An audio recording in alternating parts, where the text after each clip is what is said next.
अस्सलाम वालेकुम व्यूअर्स, कैसे हैं आप। उम्मीद है कि सब खैरियत से होंगे।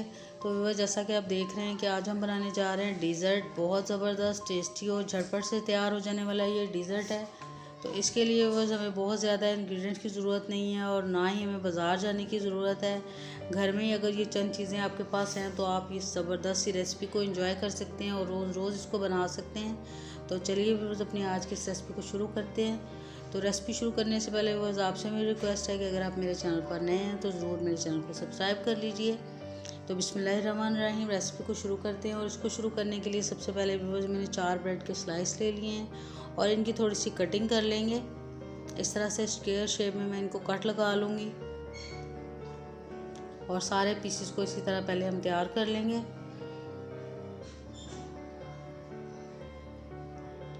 और इसमें कुछ भी बहुत ज़्यादा हमें इंग्रेडिएंट्स इस्तेमाल करने की ज़रूरत नहीं है। अगर ये चंद चीज़ें आपके पास हैं तो बहुत ज़बरदस्त से आप इस रेसिपी को एंजॉय कर सकेंगे।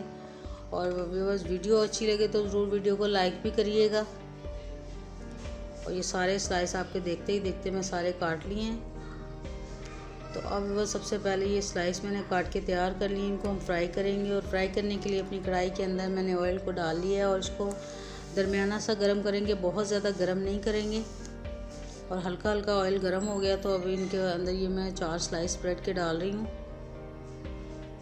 और इसको इसी तरह उलट पुलट करते करते हल्का सा कलर दे लेंगे। बहुत ज़्यादा ब्लैकिश कलर नहीं देंगे, इनको गोल्डन सा कलर आने तक अच्छा सा फ्राई कर लेंगे।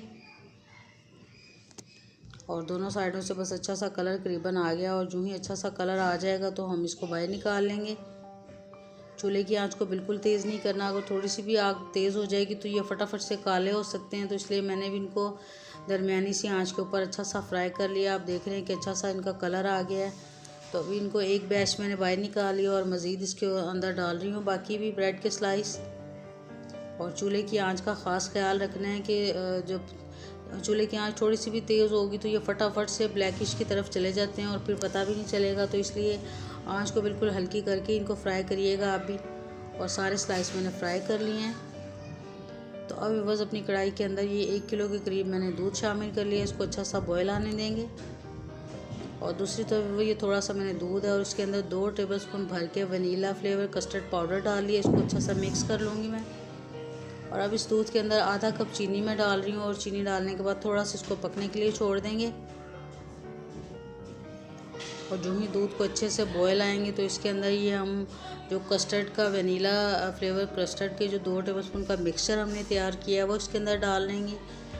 तो अब करीबन दूध को बॉयल आ रहे हैं अच्छे से। तो अब इसके अंदर ये मैं कस्टर्ड पाउडर का मिक्सचर डाल लूँगी और अच्छा सा हिलाते जाएंगे ताकि इसके अंदर कोई लम्स नहीं पड़े। और आप देख रहे हैं कि फटाफट से थिक होने लग गया है, लेकिन हमने इसको बहुत ज़्यादा थिक नहीं करना, थोड़ा थोड़ा पतला पतला ही रखना है। इसलिए मैंने 2 tablespoon vanilla flavour custard powder use किया है इसके अंदर। इसको हमने बहुत ज़्यादा गाढ़ा नहीं करना, क्योंकि हम अगर इसको बहुत ज़्यादा गाढ़ा कर लेंगे तो हमारा जो डिज़र्ट है वो अच्छा नहीं बनेगा। तो देखते ही देखते बस इसको मैं इतना पका लूँगी कि 4-5 इसको बॉयल आ जाएँ और अच्छी तरह से इसकी जो पक जाए, कच्चापन इसका ख़त्म हो जाए कस्टर्ड का। आप देख रहे हैं कि कितना पतला पतला सा हमने ये कस्टर्ड तैयार किया है। और बस ये करीबन तैयार हो गया। और अब चूल्हे की फ्लेम को मैं बंद कर दूँगी और उसको चूल्हे से नीचे उतार लेंगे।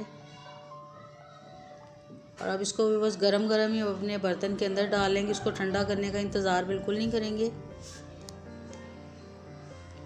और अब बस ये जो ब्रेड के स्लाइस हमने अभी अभी तैयार किए थे बस थोड़े से ये ठंडे हुए हैं, बहुत ज़्यादा ठंडे इनको भी नहीं करना।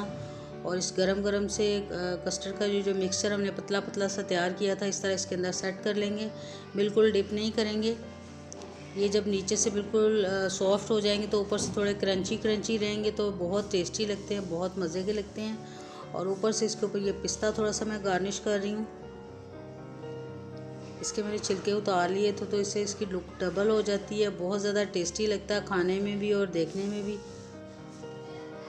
और इसके ऊपर थोड़ी सी अगर आपके पास फ्रेश रोज़ पेटल्स हैं तो आप वो भी डाल सकते हैं। मेरे पास आर्टिफिशियल थी तो मैं उसके साथ इनको गार्निश कर रही हूँ।